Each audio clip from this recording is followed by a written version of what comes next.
그 다음에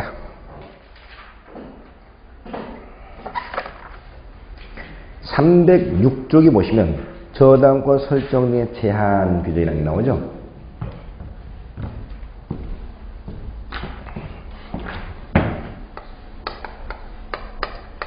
저당권 설정 등의 제한 규정.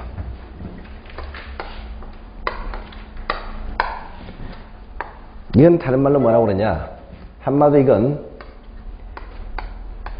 입주 예정자를 보호하기 위한 대책입니다.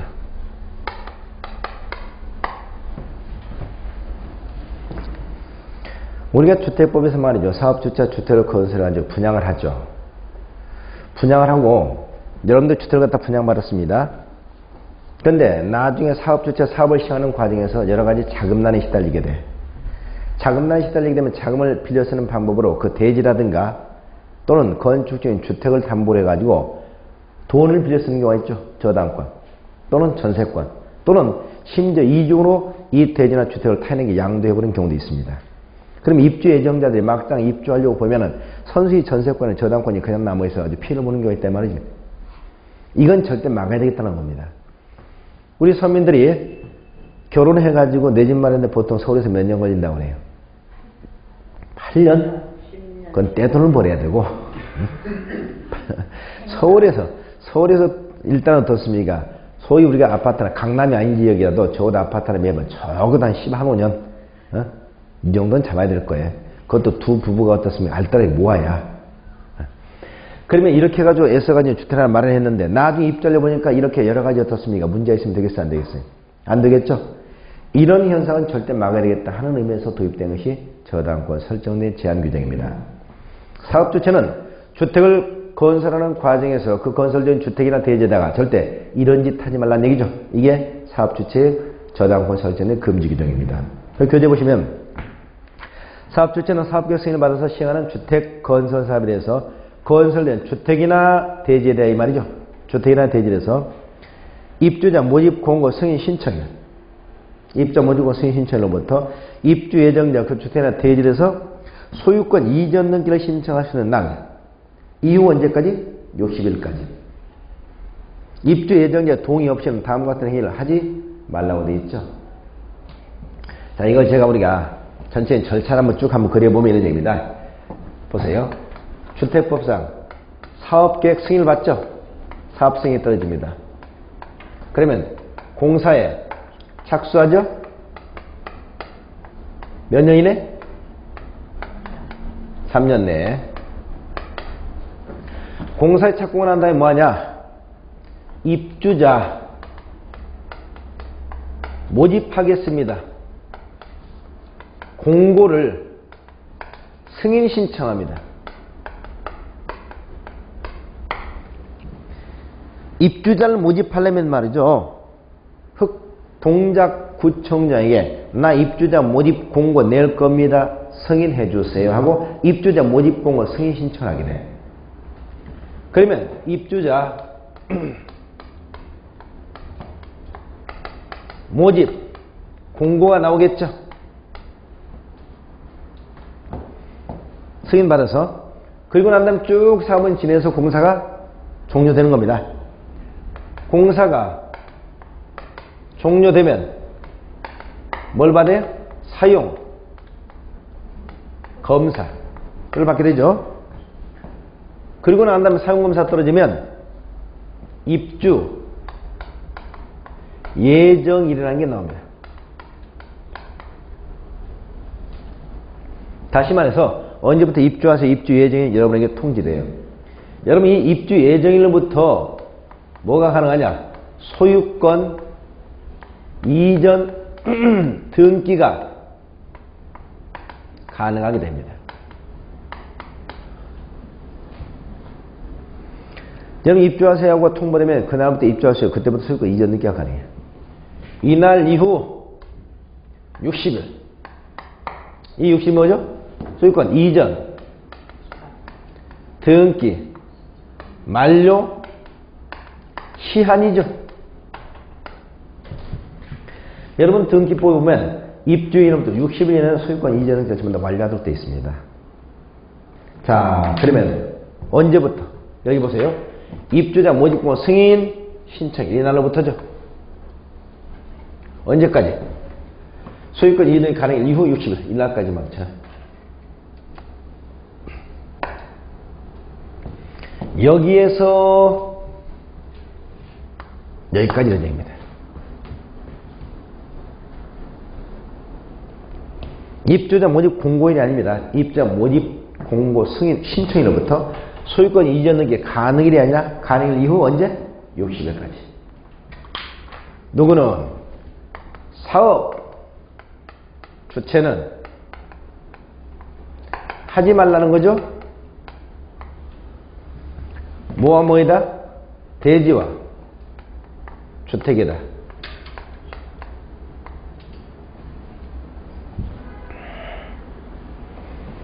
뭘 하지 말라고요? 다음과 같은 세 가지 행위를 하지 말라는 얘기입니다. 첫째 뭐죠? 저당권 등 담보물권이죠. 설정. 저당권이라든가 가등기 담보와 같은 담보물권 설정하지 말라는 얘기입니다. 담보물권.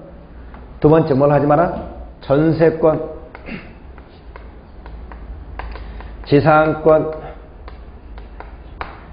등기된 임차권.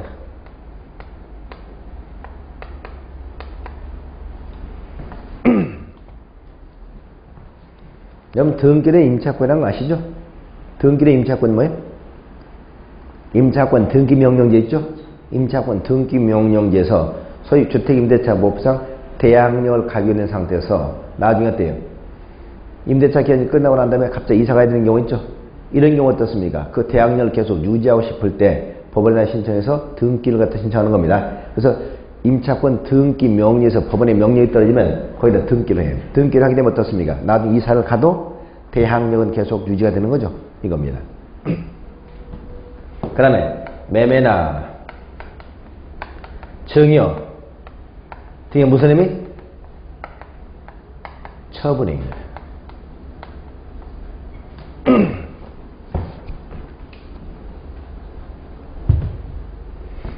자, 사업 주체는 언제부터? 입주자 모집 공고 승인 신청일로부터 소유권 이전 등기 가능일 60일까지 입주 예정자의 동의를 받지 않고는 그 주택이나 대지나 저당권 등 담보물권 설정이나 전세권, 지상권 등 등기된 임차권이나 매매 중에 대해 처분행위를 하지 말라 하는 겁니다. 그러면 이것은 입주 예정자의 동의를 받으면 상관이 없다는 얘기죠. 동의 받을 상관이 없다. 그러니까 사실은 이걸 갖다 금지해놨는데 물론 예외는 있습니다. 예외는 어떤 경우냐면 말이죠. 이제 그 사업 주체가 금융기관에 이제 우리가 융자를 받죠. 융자를 받아줘. 그걸 갖다 어떻습니까? 나중에 입주 예정자 또 하는 방법, 이런 방법은 가능해요. 또 여기서 이 이전에 하는 것은 상관이 없겠죠. 이전에. 그러니까 실제적으로 여기서 문제가 되는 것은 말이죠. 이런 경우입니다. 실제 우리가 아파트를 갖다 분양받잖아요. 갑이라는 사람이 아파트를 하나 분양을 받았어요. 아파트를 분양받았는데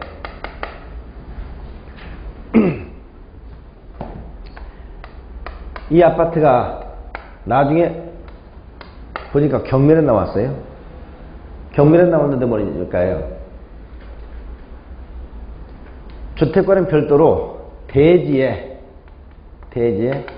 토지 그러죠. 토지에 별도 등기 있음 이렇게 나오는 경우가 있습니다. 토지에 별도 등기가 있다. 그럼 무슨 말이냐? 여기서 이 아파트 자기가 받게 된 주택에 대해서는 전혀 문제가 없는데 토지에 별도 등기가 있대요. 토지에 별도 등기. 또는 토지에 별도 등기가 있다는 얘기는 뭐냐? 그럼 어떻습니까? 이때는 반드시 토지 등기부를 다시 확인해 봐야 돼요. 토지 등기부를 확인해 보니까 토지에 뭐가 있다? 저당권이 있다는 얘기입니다. 다시 말해서 이런 경우에 사업 주체가 주택을 건설하는 과정에서 처음 토지를 갖다 가지고 토지에다가 저당권 설정해서 은행으로부터 돈 빌려 쓴 거야. 돈 빌려 쓰고 거기다 아파트 건설했죠. 아파트 건설하고 아파트를 분양할 때는 그 토지란 등기를 갖다 전부 다 말소시켰어야 되잖아요. 근데 그 토지란 저당권을 말소시키지 않고 도망가 버린 거야. 분양해놓고. 그럼 어때요? 여기서 사실은 이 사람 어때요? 이 사실은 알지 못한 아파트를 분양받았는데 나중에 그 토지 별도 등기가 있으려고 나온다 말이죠. 그럼 이건 사실은 나중에 보면 말이죠. 누군가 이 아파트를 낙찰받잖아요. 낙찰받으면 어때요? 아파트는 별도로 토지에 금융계약부터 저당권이 있기 때문에 낭패를 볼 수 있잖아요. 그렇죠? 이런 경우 아주 유의하셔야 됩니다. 그러니까 우리가 이런 경우에 항상 우리가 뒤에 보면 이제 우리가 경매 같은 경우는 매각 물권 명세서라는 게 있어요. 매각 물권 명세서를 반드시 확인해 봐야 되는데 그 매각 물권 명세서에 만약에 토지 별도 등기가 있으면 토지 별도 등기가 있음이라고 이렇게 기재가 됩니다. 그러면 그때는 우리는 토지 등기부를 확인해 봐야 되고 토지의 저당권이 누구로부터 얼마나 설정된 걸 확인해야 됩니다. 그리고 이 저당권은 낙찰자 인수한다는 사실을 아셔야 돼요. 그렇기 때문에 어때요? 낙찰자는 피해를 볼 수 있기 때문에 이런 경우는 신중해야 된다는 얘기죠. 이런 경우에 가끔 나올 수 있는 문제입니다. 자, 이게 저당권의 설정 제한 규정입니다. 만약에 그러면 이런 행위를 입주예정자 동의 없이 했다. 그러면 뭐냐? 형량이 이건 얼마? 2년 이하의 징역 2천만 원의 벌금 이렇게 되어 있습니다. 2년 이하의 징역 2천만 원 벌금. 그러나 거기 이제 우리가 여러분 교재 306조에 보면 다만 해가지고만 두 번째 다만 해가지고 예외가 있죠. 첫째, 당해 주택의 입주자에게 주택 구입자금의 일부를 융자해 줄 것을 목적으로 국민주택기금이나 금융기관은 또 주택건설 자금 융자를 받는 경우 나오죠. 이게 무슨 말이다? 입주자에게 어떻습니까? 일부를 갖다 떠안는 방법이죠. 입주 일부를 떠안고 입주자에게 주택 구입자금 일부를 융자해 줄 것을 목적으로 국민주택기금이나 금융기관부터 주택건설자금을 융자받는 경우 상관이 없다는 얘기죠. 자, 이것만 좀 기억하시면 되겠네요. 자, 이게 저당권 설정 제한 규정이 되겠습니다. 저당권 설정 제한 규정. 이건 출제에서 자주 되고 있습니다. 자, 그 다음에 나오는 것이 우리가 마지막에 주택거래 신고제도입니다.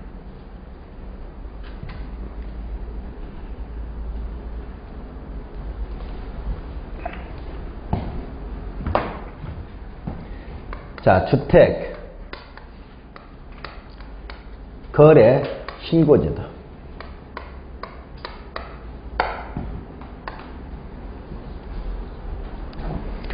주택거래 신고제는 우리가 일종의 부동산 투기 억제를 위한 대책이 되겠죠? 부동산 투기 억제를 위한 대책. 그럼 부동산 하면 여러분 뭐가 있나요?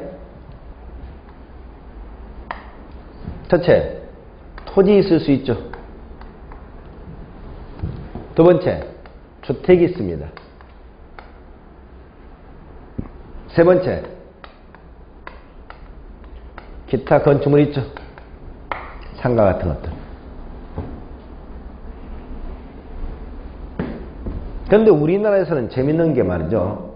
이 부동산 중에서 토지와 주택에 대해서는 투기 억제를 하는데 건축물에 대해서는 투기 억제를 하지 않습니다. 다시 말해서 우리나라는 아파트를 2개, 3개 가지고 있으면 투기꾼이야.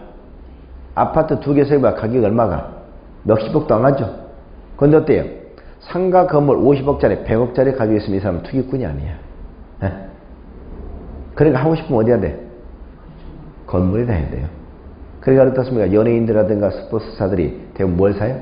큰 상가 건물 사죠. 그 사람들은 투기꾼은 문제가 안 되잖아요. 그냥 어떻습니까? 우리 서민들이 아파트 2개, 3개 가지고 있다고 투기꾼이다 몰아붙여가지고 어떻습니까? 그렇죠? 그래서 우리는 토지에 대해서는 토지에 뭘 두고 있더라? 허가제도를 두고 있었잖아요. 주택에서는 여기 주택거래 신고제도를 두고 있다는 얘기입니다.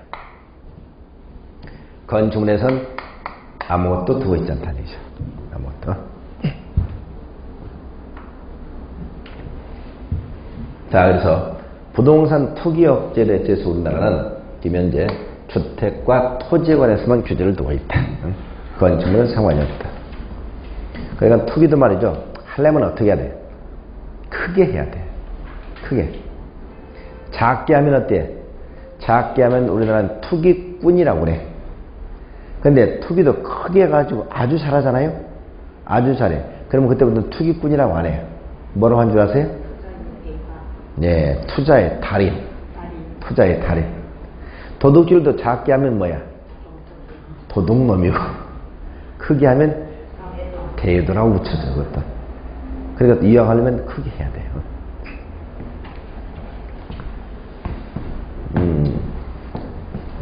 가수 중에서 말이죠. 옛날에 여러분 날 보러 와요 날 보러 와요 그 불렀던 가수 기억나시나요? 박미. 요즘엔 날 보러 와요 날 보러 보여 그런 얘기 안 하죠. 네. 그 사람이 부동산 투기로 아주 유명한 사람입니다. 그래서 부동산 투자 전문가가 됐어요. 그 사람이 수백억 대 재산을 모았는데 그 사람이 하는 일이 바로 뭐냐, 집을 사고 팔고 이사를 자주 하는 방법이야. 네. 집을 사게 되면 어떻습니까? 거기서 기껏해야 몇 년을 살지 않고 새로운 집을 갖다 분양받아서 이사하고. 그럼 우리나라는, 여러분 우리나라 재테크에서 가장 기본이 한 집에 오래 살게 되면 재테크가 안 됩니다. 그러니까 어떤 사람은 나는 이 집에 30년을 살았습니다 이렇게 얘기하는 사람 있잖아요. 그러면 그 사람은 제가 들을 때는 참 한심하십니다. 네. 왜? 30년 동안 오래 살았다는 얘기는 재테크가 전혀 안 돼 있어요. 그 사람 안 봐도 뻔해. 재테크를 하려면 재테크 측면에서 보면 이사를 자주 가셔야 돼요. 왜 그러느냐? 우리나라는 세법이 그렇게 돼 있어요. 이사를 자주 가는 사람은 돈을 벌게 만들어놨다니까요. 보세요. 여러분과 제가 똑같이 결혼해가지고 10년 동안 열심히 해가지고 10년 만에 32평 아파트를 구입했습니다. 구입했어요. 그 다음부터 어떻게 달라지는가 보세요. 여러분 10년짜리 아파트는 딱 구입하고 난 다음에 야, 이 정도면 충분하지 하고 거기서 안주하고 그 다음부터 이사 가고 계속 거기 있습니다. 그러면 그 아파트 가격이 좀 오르겠죠? 쭉 좀 오를 겁니다. 3억에 분양받은 것이 나중에 4억, 5억, 6억 정도 갈 거야. 더 이상 오르진 않아. 이제 한 10년 지나면. 저는 그 아파트를 분양받고 난 다음에 다시 청약 예금에 가입하죠. 청약 예금에 가입해가지고 2년 지나면 1순위가 됩니다. 1순위가 지나고 난 다음에 나중에 좋은 아파트를, 지금 살고 있는 아파트보다 여건이 좋은 아파트가 나오면 거기다 다시 분양 신청하는 거죠. 열심히 발품을 팔아서. 당첨이 됐습니다. 당첨이 되면 제가 그쪽으로 이사를 가죠. 이사를 가려면 보통 3년에서 4년 정도 걸릴 거 아니에요? 분양 신청부터. 그럼 어때요? 제가 이사를 갈 때는 뭐 큰 돈 없어도 가는 거 아니야? 계약금만 치고 중도금은 대출을 받고 그리고 이 집 팔아서 그 집에 들어가는 거죠. 근데 이 집은 처음에 입주 초기에 가격이 쭉 오래 사니까 6억까지 올랐잖아요. 왜? 보통 이 아파트는, 좋은 아파트는 뭐 2, 3년 지나면 가격이 오르니까. 그러면 그 아파트 팔아서 그쪽으로 이사 가는 거죠. 그리고 이때 중요한 것은 뭐예요? 기존에 와 있던 주택이 제가 3년 이상을 보유했죠. 3년 이상을 보유했기 때문에 양도 차익이 3억이 생겼죠. 3억에서는 돈, 세금 한 푼도 안 내잖아요. 한 푼도 안 내고 그 아파트 이사 가잖아요. 그렇죠? 그럼 그 아파트로 또 들어갑니다. 3, 4년 후에. 그럼 아파트는 그 아파트, 새 아파트는 다시 가격 쭉 오르죠. 그렇죠? 그 똑같은 방법으로 저는 다른 데 또 아파트 또 신청하는 거죠. 3, 4년 뒤에 다시 또 가죠. 그럼 이 아파트 또 쭉 올랐죠. 또 이사 가는데 양도세 한 푼도 안 내죠. 이게 우리나라 세법이야. 그리고 이사를 몇 번만 가보세요. 몇 번만 가면 어때요? 아까 그분은 계속 어때요? 그 자리에 6억에 머물러 있지만 저는 몇 번만 이사 가게 되면 어때요? 결국 재산적 가치가 현저히 상승이 되기 때문에. 이게 재테크의 기본이에요. 한 곳에 오래 사신 분은 절대 재테크가 되지 않습니다. 물론 살다 보면 돈보다 소중한 게 많이 있죠. 이웃도 있고 또 어떻습니까? 아이들 교육적인 문제도 있고 그렇지만 어떤 재테크라는 측면만 보면 그렇다는 얘기입니다. 그래서 이자를 자주 하라. 그래서 박미 씨가 무려 이사를 30번 이상 이사를 갔다고 그래요. 그렇게 해서 사실 그 사람은 부동산 투자에서 달인이 되고 책도 내고 말이죠. 지금 미국 쪽에서 주로 부동산 투자를 많이 하고 있다고 하네요. 그러니까 하려면 크게 해야 돼요. 크게. 작게 하지 마시고. 달인이 돼야지. 자, 그러면 주택거래 신고지역은 뭐냐? 한마디로 주택거래 신고지역도 주택거래 신고지역을 먼저 지정합니다. 신고지역. 이것도 누가 정해? 국장이 지정해.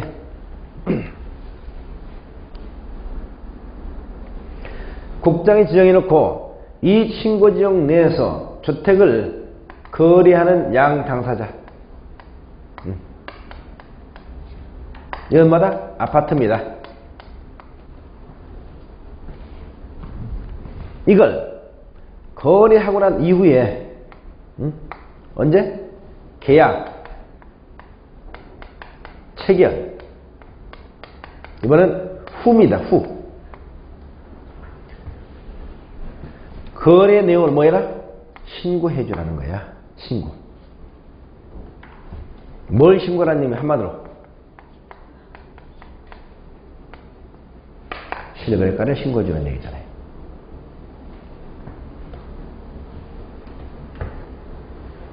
이게 주택거래 신고제도입니다. 여러분, 토지거래 허가제는 거래 계약을 체결하기 전에 허가를 받으라는 거죠. 여기는 거래 계약을 체결한 이후에 실거래가를 신고해 주라는 겁니다. 자, 그럼 먼저 여기도 주택거래 신고지역을 먼저 지정해야 되겠는데, 신고지역 지정권자 누구다? 국장입니다.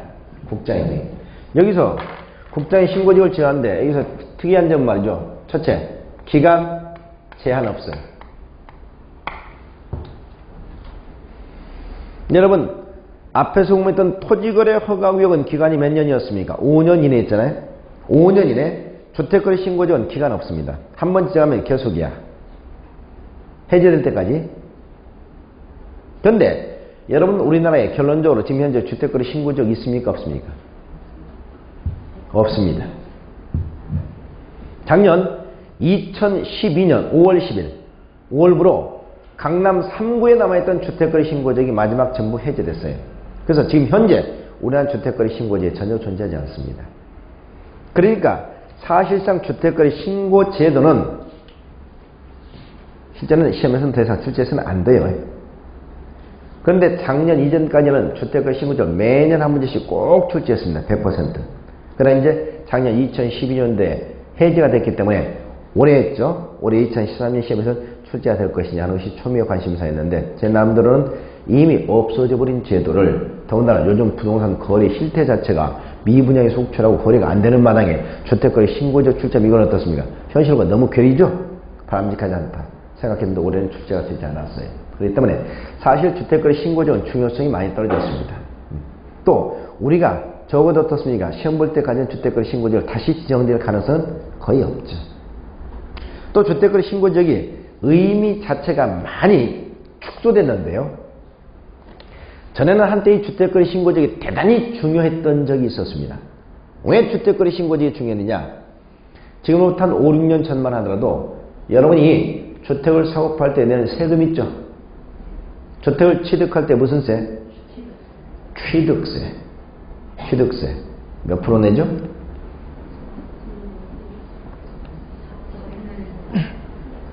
지금 어떻게 내요? 이번에 개정된 내용이 얼마? 1%, 2%, 3% 이렇게 됐죠? 1%, 2%, 3%. 저는 어때요? 저는 2%, 4% 이렇게 되어 있다. 지금은 1%, 2%, 3% 이렇게 이제 세 가지로 나눠졌는데, 취득세. 그 다음에 양도할 때 내는 무슨 세? 양도세가 있었잖아요. 양도세. 그런데 이 세금을 종류는 전부 다 무슨 가격 기준에 내냐? 기준시가 기준이었습니다. 기준시가 기준. 그런데 기준시가 기준을 내다가 어느 지역이 주택거래 신고지역이 지정되잖아요. 신고지역 내에서 실거래가를 신고하도록 돼 있어. 실거래가를 신고하게 되면 그때부터 실거래가를 적용합니다. 그러면 기준시가보다 실거래가를 갖다 적용하면 세금이 엄청나게 많이 늘어나서 일종의 세금 폭탄이 됐던 겁니다. 그렇기 때문에 주택거래 신고지역이 지정되면 그 지역만큼 거래가 거의 안 됐어요. 왜? 다른 지역은 기준시가인데 거의 실거래가였기 때문에. 그때는 주택거래 신고지역이 대단히 중요한 의미가 있었죠. 그러나 지금은 여러분 주택거래 신고지역이 아니라 하더라도 모든 주택거래를 신고하지 않습니까? 무슨 법? 중개사법에 따라서 부동산 거래 신고를 하죠. 부동산 거래 신고를 갖다 실거래가로 전부 해주기 때문에 지금은 세금이 전부 다 실거래가로 부과되고 있죠. 그렇기 때문에 주택거래 신고지역이든 아니든 차이가 거의 없어진 겁니다. 그래서 사실 주택거래 신고지역 의미 자체가 굉장히 많이 축소됐을 뿐만 아니라 최근 우리나라에 신고직이 완전히 해제됐기 때문에 실제로 주택거래 신고를 다시 출제하는 것은 별로 바람직하지는 않아요. 자, 또 주택거래 신고직은 효력은 언제 발생하냐? 효력. 발생 시기는 역시 규정이 없습니다. 규정이 없기 때문에 이건 즉시 효력이 발생하는 거예요.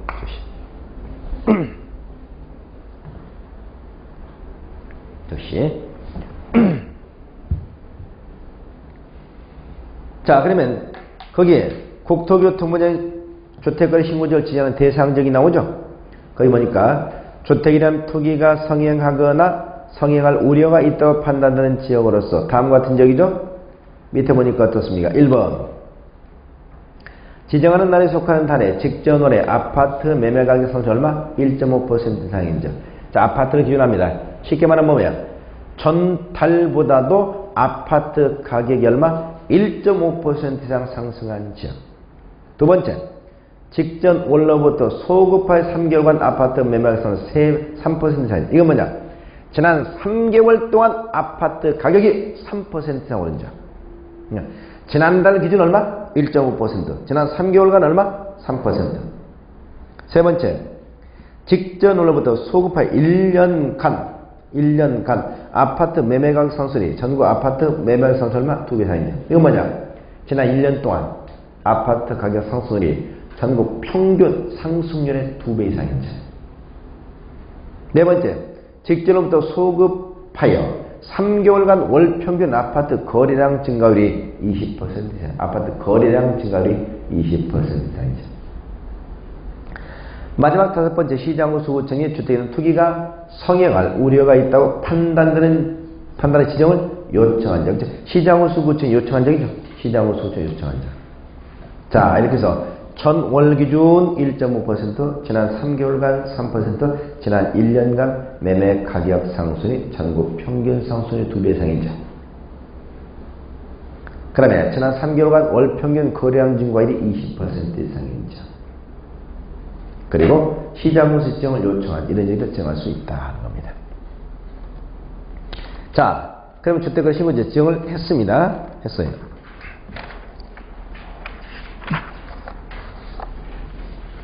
그러면 이제 주택거래 신고 대상은 뭐냐? 신고 대상은 여러분 이렇게 얘기하시죠.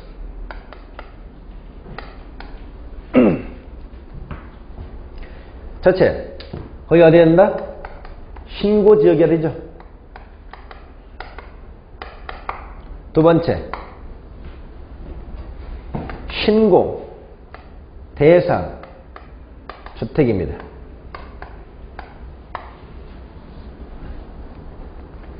여기서 신고 대상 주택은 아파트예요. 어떤 아파트? 모든 아파트. 다시 말해서 규모 따지지 않습니다. 규모 따지지 않아요. 세 번째, 무슨 권? 소유권입니다.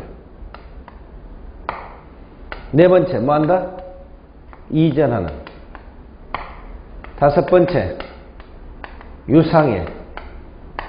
여섯 번째, 요겁니다.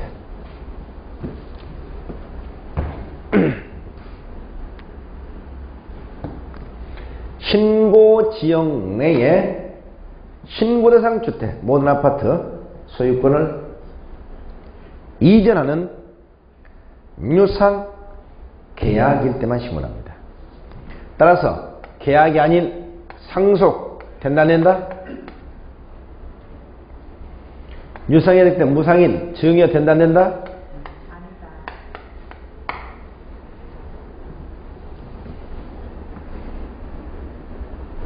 신고는 언제 한다? 계약 체결 후 15일 내에 하게 됩니다. 15일 내에 그러니까 이건 사전 신고가 아니고 사후 신고죠. 신고는 누가 합니까? 거래의 양 당사자가 합니다. 근데 양 당사자 한다는 의미가 두 사람이 같이 손잡고 다정하게 가서 신고해야 된다는 얘기죠. 그럼 손 놓고 가도 돼? 네? 네? 두 사람이 반드시 같이 가야 돼? 그러면요. 공동으로 한다는 얘기는 두 사람이 같이 어떻습니까? 날인을 한다는 얘기죠.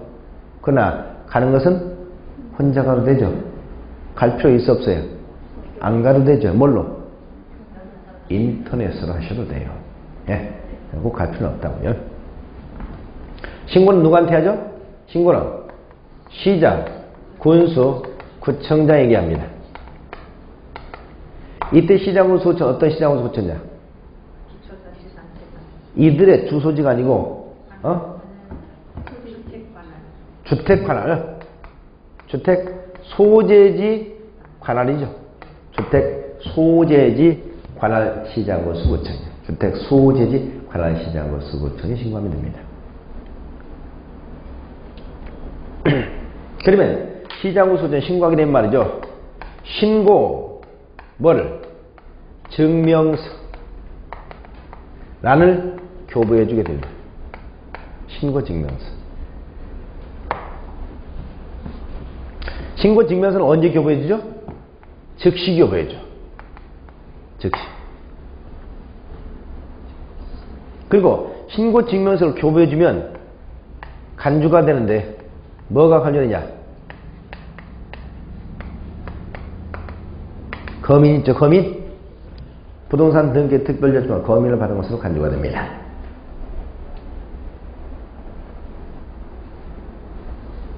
그래서 주택거래 신고지 지정하면 효력은 즉시 발생한다. 그러면 거래계약 체결하고 양 당사자가 계약 체결 얼마 이내? 15일 이내에 신고를 합니다. 뭐를? 실거래가를. 그다음에 신고증명서를 교부하게 되고 즉시 신고증명이 교부되면 거민을 받은 것으로 간주가 된다. 그런데 말이죠. 신고사항 중에서 거기 한번 보실까요? 교재 308쪽에 3번이 신고사항 나오죠. 신고사항 중에서 5번 주택거래 가액 나오고요. 6번, 7번 묻고요. 6번, 7번. 6번이 뭐죠? 자금 조달계. 7번이 뭐죠? 입주 여부에 관한 게. 즉 자금은 어떻게 할 것이냐? 입주할 거냐 안 할 거냐? 이 두 가지는 6억 초과 시.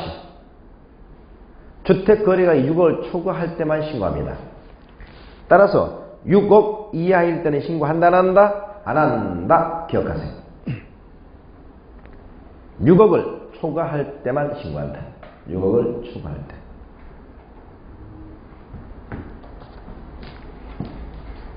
그래서 6억 이하일 때는 자금 조달계라든가 입주 여부에 관한 경우 신고하지 않는다. 기억하세요.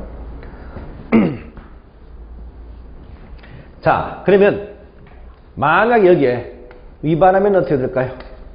위반. 위반이라는 것은 여기서 우리가 과태료를 부과해요. 부과하는데 어떻게 부과하느냐? 첫째, 미신고, 지연신고, 허위신고 이렇게 나눴어요. 미신고와 허위신고, 지연신고. 미신고는 신고를 안 했다는 얘기죠. 지연신고는 15일이 경과된 이후에 신고했다는 거죠. 이때는 500만원 이하의 과태료입니다.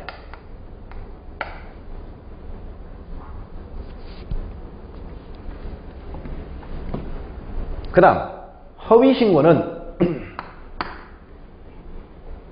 취득세 얼마? 5배 1. 이 과태료입니다. 취득세 5배.